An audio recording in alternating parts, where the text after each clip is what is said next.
வணக்கம் மக்களே. இன்னைக்கு நம்ம எதை பற்றி பார்க்க போகிறோம்னா, டேட்டு போடுறதுக்கு முன்னாடி என்னெல்லாம் பண்ணணும், டேட்டு போட்டதுக்கப்புறம் என்னெல்லாம் பண்ணணுன்றதை பற்றி நான் ஃபுல் டீட்டெயில்ஸாக சொல்ல போகிறேன். ஸோ டேட்டு போட்டவங்களும் இனிமேல் போடணும்னு நினைக்கிறவங்களும் இந்த வீடியோவை ஸ்கிப் பண்ணாமல் ஃபுல்லாக பாருங்கள். என்னோட பேர் ராம், நீங்கள் பார்த்துட்டு இருக்க ராமன் கமெண்ட்ரி. வாங்க வீடியோக்குள்ள போகலாம். ஸோ டேட்டுன்றது இன்னைக்கு நேற்று வந்ததில்லை, இதெல்லாம் ரொம்ப வருஷத்துக்கு முன்னாடியிலேருந்தே இருக்குது. ஆண் பெண் ரெண்டு பேருமே டேட்டு போடுவாங்க. அவங்க அழகுக்காகவும் போடலாம், இல்லை வேற ஏதாச்சும் மனசில் வச்சுட்டும் போடுவாங்க. ஸோ இந்த டேட்டு போடுறதுக்கு முன்னாடி நீங்கள் ஃபர்ஸ்ட் எதை பார்க்கணுன்னா உங்களோட ப்ரொஃபஷன். ஆமாங்க, இந்தியாவை பொறுத்தளவுக்கு டிஃபென்ஸ் ஃபோர்ஸ், ஐபிஎஸ், ஐஏஎஸ் இந்த கேட்டகரியில் இருக்கவங்களாம் டேட்டுவுக்கு அலோவ் கிடையாது. ஸோ நீங்கள் போட்டுட்டு அந்த செலெக்ஷனுக்குலாம் போனீங்கன்னா உங்களை அனுப்பி விட்ருவாங்க, அது உங்களுக்கே தெரியும்.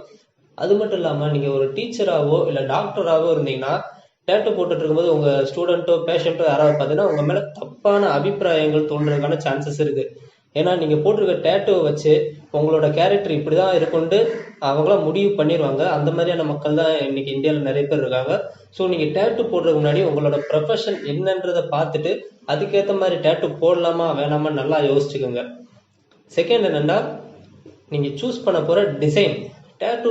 டேட்டுன்றது ஒரு 6 மாதத்தில் 1 வருஷத்தில் போயிடாது, அது லைஃப் லாங்காக நம்ம கூடவே இருக்கும். ஸோ நீங்கள் ஃபஸ்ட் டைமாக சூஸ் பண்ணுற டிசைன் தான் அந்த வாழ்நாள் ஃபுல்லாக நம்ம கூட இருக்கும். அதனால் டிசைன் வந்து ரொம்பவே பர்ஃபெக்டாக சூஸ் பண்ணணும். அந்த டிசைன் எப்படின்னா ட்ரெண்டிங்கில் இருக்கிற மாதிரி நீங்கள் பார்க்கக்கூடாது. இன்னைக்கு முடிவு பண்ணிட்டோம் டேட்டு போடணுன்ட்டு, நான் போய் இப்போயே போட்டுக்கிறேன்ட்டு நீங்கள் அங்கே போனீங்கன்னா அப்போதைக்கு எது ட்ரெண்டிங்கில் இருக்கோ அந்த மாதிரியான டிசைன் தான் வச்சுருப்பாங்க. அதை பார்த்து நீங்கள் சூஸ் பண்ணவே கூடாது. ஸோ ரொம்பவே டைம் எடுத்துக்கங்க. டேட்டு போடணும்னு முடிவு பண்ணிட்டீங்கன்னா நல்லா டைம் எடுத்து எந்த டிசைன் போட்டால் நல்லாயிருக்கும் அப்படின்னு முடிவு பண்ணுங்க. ஒரு சில பேர் அம்மா அப்பா இல்லை ரிலீஜன் ஸ்டைலில் இல்லை தமிழ் மொழி பற்றில் அந்த மாதிரி போடுவாங்க. ஒரு டேட்டுவை பார்த்தீங்கன்னா நீங்கள் டேட்டுவை பார்க்கும்போது உங்களுக்கு மகிழ்ச்சியாக இருக்கணும், சந்தோஷமாக இருக்கணும். அது ஒரு 6 மாதம் வச்சு நீங்கள் ட்ரெண்டிங்கில் இருக்க குத்துனீங்கன்னா இல்லை இது அவ்வளோதான், ரொம்ப போர் அடிச்சிருச்சு, நம்ம அவசரப்பட்டு குத்திட்டோமோ அப்படின்னு உங்களுக்கு தோணலாம். அந்த மாதிரி தோணக்கூடாதுன்னா நீங்கள் வந்துட்டு ரொம்பவே யோசிச்சு அந்த டிசைனை செலக்ட் பண்ணணும். அந்த டிசைனுக்குன்ற ஒரு மரியாதையும் ஒரு வேல்யூவும் இருக்கணும். அந்த டிசைனை பார்க்கும்போதெல்லாம் நம்மளுக்கு ஒரு ஹாப்பினஸ்ஸாக இருக்கணும். இப்போ இல்லை, பல வருஷம் கழிச்சு அந்த டிசைனை பார்த்தாலும் நம்மளுக்கு ஒரு வேகமோ ஒரு மோட்டிவேஷன் தர மாதிரியோ ஒரு ஹாப்பினஸ் தர மாதிரியோ அந்த டிசைன் இருக்கணும். ஸோ அந்த டிசைனை பர்ஃபெக்டாக சூஸ் பண்ணுங்க. ரொம்பவே டைம் எடுத்து பொறுமையாக 1 மாதம் கூட யோசிச்சுட்டு அதுக்கப்புறம் அந்த டிசைனை போய் போட போங்க. மூணாவது என்னன்னு பார்த்தீங்கன்னா, எந்த மாதிரியான இடத்துல நீங்கள் டேட்டு குத்தணும் அப்படின்ட்டு.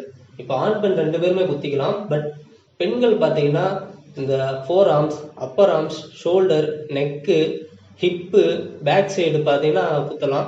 அவங்க லெக்கில் கூட குத்தலாம். பட் பசங்களுக்கு பார்த்தீங்கன்னா இந்த 4 arms, upper arm, chest, shoulder இங்கே தான் நல்லா இருக்குமே தவிர லெக்லாம் பசங்க போட்டாங்கன்னா அது வந்து அந்த அளவுக்கு நல்லா இருக்குது. ஸோ பசங்க வந்துட்டு லெக்கில் வந்து டேட்டு போடுறத மேக்ஸிமம் அவாய்ட் பண்ணுங்க. பொண்ணுங்க பார்த்தீங்கன்னா டேட்டு அழகாக இருக்கும். ஸோ ஆனால் அவங்க ரொம்ப பெருசாக போட்டாங்கன்னா அந்த அவங்களையும் தாண்டி அந்த டேட்டு தான் தெரியும், அவங்க தெரிய மாட்டாங்க. அதனால பொண்ணுங்களாம் ரொம்ப சின்னதாகவே டேட்டு போடுங்க. நிறைய இடத்துல போட்டாலும் ஷார்ட் அண்ட் ஸ்வீட்டாக இருக்கிற மாதிரியான டேட்டு பார்த்தீங்கன்னா பொண்ணுங்களுக்கு அது அழகாக இருக்கும். பசங்களுக்கு பார்த்தீங்கன்னா பெருசாகவே போடலாம், ஆனால் அவங்களோட உடம்பு எப்படி இருக்குன்றத பார்த்து போடணும். மேக்ஸிமம் ஒரு 20லேருந்து 23 வயசுக்கு மேலே இருக்கவங்க டேட்டு போட்டிங்கன்னா நல்லாயிருக்கும். ஏன்னா 23 வயசுக்கு மேலே தான் உடல் பருமன் அதிகரிக்க ஆரம்பிக்கும். ஸோ நீங்கள் 20 வயசுக்குள்ளேயே டேட்டு போட்டிங்கன்னா நீங்கள் 23 வயசு ஆகும்போது உங்களோட உடல் பருமன் அதிகரிக்கும். அதனால டேட்டுவோட சைஸும் பார்த்தீங்கன்னா பெருசாகும். நீங்கள் அப்போ எந்த டிசைன் நினச்சி போட்டிங்களோ அந்த கரெக்டான ஷேப் அண்ட் சைஸில் அந்த டேட்டு இருக்காது. அதனால பார்த்தீங்கன்னா ஒரு 23 வயசுக்கு மேலே போடுங்க. பெண்கள் பார்த்தீங்கன்னா குழந்தை பிறந்ததுக்கப்புறம் உடல் பருமன் ஆகும். ஆண்கள்லாம் ஜிம்முக்கு போகிறவங்க இருப்பாங்க. ஜிம்முக்கு போயிட்டு எனக்கு இந்த உடம்பு போதும், இனிமேல் நான் இதே உடம்பை மெயின்டைன் பண்ண போகிறேன்னு நினைக்கிறவங்க அப்போ நீங்கள் டேட்டு குத்திக்கலாம்.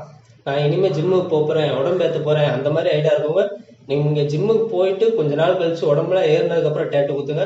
ஏன்னா நீங்கள் உடல் பருமன் ஏறும் போதும் சரி இறங்கும் போதும் சரி நீங்கள் குத்துன டேட்டுவோட சைஸ் அண்ட் ஷேப் மாறுறதுக்கான சான்சஸ் இருக்குது. அதனால உங்கள் டேட்டு வந்து உங்களுக்கே பிடிக்காம போகும். அந்த மாதிரி பிடிக்காம போச்சுன்னா நீங்கள் அதை பார்த்து வெறுப்பாயிருவீங்க. டேட்டுவை அழிக்க முடியாது, லேசர் ட்ரீட்மெண்ட் மூலமாக அழிக்கலாம். பட்டு அந்த பழைய நம்மளோட ரியல் ஸ்கின் வந்து கிடைக்காது, அந்த ஷேடு எப்பவுமே இருந்துகிட்டே இருக்கும். அதனால டேட்டுவோட குத்துறதுக்கு முன்னாடி எந்த இடத்துல குத்தணும் அப்படின்ற நல்லா யோசிச்சுக்குங்க. அடுத்து பார்த்தீங்கன்னா, நெக்ஸ்ட் நீங்கள் யாருக்கிட்ட போய் டேட்டு குத்த போறேன்றதை நல்லா பார்த்துங்க. ஏன்னா 500 ரூபாய்க்கும் டேட்டு குத்துறதுக்கு ஆள் இருப்பாங்க, 5000 ரூபா வரைக்கும் டேட்டு குத்துறதுக்கு ஆள் இருப்பாங்க. ஸோ நீங்கள் வந்துட்டு யாருக்கிட்ட குத்த போறேன்னு ரொம்ப நல்லா முடிவு பண்ணிக்கோங்க. நீங்கள் பாட்டுக்கு போயிட்டு 500 கம்மியாக இருக்குது, இங்கே தான் சீப் அண்ட் பெஸ்ட்டாக இருக்குது அப்படின்னு சொல்கிறாங்க. நீங்கள் அங்கே போனீங்கன்னா உங்களுக்கு சரியான டிசைனும் கிடைக்காது. நீங்கள் ஸ்டில்ல பார்க்குறப்ப வந்து எல்லாமே சேமாக இருக்கும். அங்கே ஃப்ரேம் வச்சுருப்பாங்க, ஆல்பம் கொடுப்பாங்க, அதெல்லாம் பார்க்குறப்ப சூப்பராக இருக்கும். ஆனால் அதை நீங்கள் கையில் போடும்போது பார்த்தீங்கன்னா அந்த அளவுக்கு வராது, பர்ஃபெக்டான ஃபினிஷிங் கிடைக்காது அங்கே லோக்கலில் போட்டிங்கன்னா. அதனால் நீங்கள் எக்ஸ்பீரியன்ஸ் ஆனவங்க யாருன்னு பார்த்து அங்கே போயிட்டு எல்லாரோட சஜஷனும் என்னன்னு கேட்டுட்டு அதுக்கப்புறம் போயிட்டு அங்கே டேட்டு போடுங்க. அதான் உங்களுக்கு பர்ஃபெக்டாக இருக்கும். லைஃப் லாங்காக நீங்கள் ஹாப்பினஸ்ஸாக இருப்பீங்க. சும்மா அவசரத்துக்கு 500 மிச்சம் பண்ண போகிறேன்னு நினச்சிட்டு நீங்கள் அங்கே போனீங்கன்னா உங்களுக்கு ஹாப்பினஸ்ஸே இருக்காது. ஏன்டா டேட்டு போட்டோமோன்ற ஃபீலாக இருக்கும். அதோட டேட்டு போடுறதுக்கு முன்னாடி நீடில்லாம் மாற்றுறாங்களா, இங்க்குக்கான ஒரு எக்ஸ்பைரி டேட்டு முடிஞ்சிருச்சா இல்லை எக்ஸ்பைரி டேட்டு இருக்கா அப்படின்றத நல்லா பார்த்துக்குங்க. நீங்கள் பெரிய இடத்துக்கு போனீங்கன்னா, பெரிய டேட்டு கம்பெனிலாம் போனீங்கன்னா அங்கே அவங்களே உங்கள் கண்ணு முன்னாடி தான் இங்க்கு மாற்றுவாங்க, நீடிலும் மாற்றுவாங்க. இதனால் நிறைய ப்ராப்ளம்ஸ் வரும். அதனால் நீங்கள் நீடில் மாற்றுறாங்களா என்னன்னு பார்த்துக்குங்க. நெக்ஸ்ட் என்ன பார்த்தீங்கன்னா, டேட்டு போட்டதுக்கப்புறம் இதெல்லாம் முடிவு பண்ணிட்டு நீங்கள் டேட்டு போட்டுட்டீங்க. போட்டதுக்கப்புறம் என்ன பண்ணணும்னு பார்த்தீங்கன்னா, அதை வந்துட்டு 2-3 நாளைக்கு தண்ணி படாமல் பார்த்துக்கணும். அதோட துணி வச்சோ இல்லை கையை வச்சோ அழுத்தி தேய்க்கிறது கூடாது. ஏன்னா அது ஃபேட் ஆகிறதுக்கான வாய்ப்பு நிறைய இருக்குது. ஏன்னா டேட்டு போடுறது வந்து உங்களோட தோலில் ஃபர்ஸ்ட் லேயருக்கு உள்ளே போய் தான் போடும். ஊசியை வச்சு தான் குத்துவாங்க. அந்த இங்க் வந்து ஃபர்ஸ்ட் லேயருக்கு உள்ளே போய் தான் நிற்கும். அதனால பார்த்தீங்கன்னா உங்களுக்கு கண்டிப்பாக புண்ணு வரும். புண்ணு இந்த மாதிரியான வரும். நீங்கள் அதை அவங்க ஆயில்மெண்ட் கொடுப்பாங்க. ஒரு 2-3 நாளைக்கு அதை நீங்கள் அப்ளை பண்ணிட்டு அதுக்கப்புறம் ஆலிவ் ஆயிலோ இல்லை கோகோனட் ஆயிலோ ரெகுலராக தேய்ச்சிக்கிட்டே வாங்க. அது வந்துட்டு உங்களுக்கான டேட்டுவோட கலரையும் ரொம்ப டார்க்காக காட்டும். ப்ளஸ் தண்ணி படாமல் சூரிய ஒளி படாமல் அது பார்த்துக்கிறதுக்கான வாய்ப்பு இருக்குது. நீங்கள் வந்து டேட்டு வந்து குத்துனாலும் நீங்கள் ஒரு கிட்டத்தட்ட 1 மாதத்துக்காச்சும் அதை பத்திரமா பார்த்துக்கணும். இல்லைன்னா குத்துனதும் ஃபேட் ஆயிரும். உங்களுக்கு புண்ணு வர்றதுக்கான வாய்ப்பு இருக்குது. உடம்பு சரியில்லாமல் போகிறதுக்கான சான்சஸும் இருக்குது. ஸோ டேட்டு குத்துறதுக்கு ஒரு நல்ல ஐடியா கிடைச்சிருக்குன்னு உங்களுக்கு நினைக்கிறேன். உங்கள் ஃப்ரெண்ட்ஸ் யாராவது டேட்டு குத்தணும்னு நினச்சாங்கன்னா அவங்களுக்கு இந்த வீடியோவை ஷேர் பண்ணுங்கள். வீடியோ பிடிச்சிருந்தா லைக் பண்ணுங்கள். நன்றி.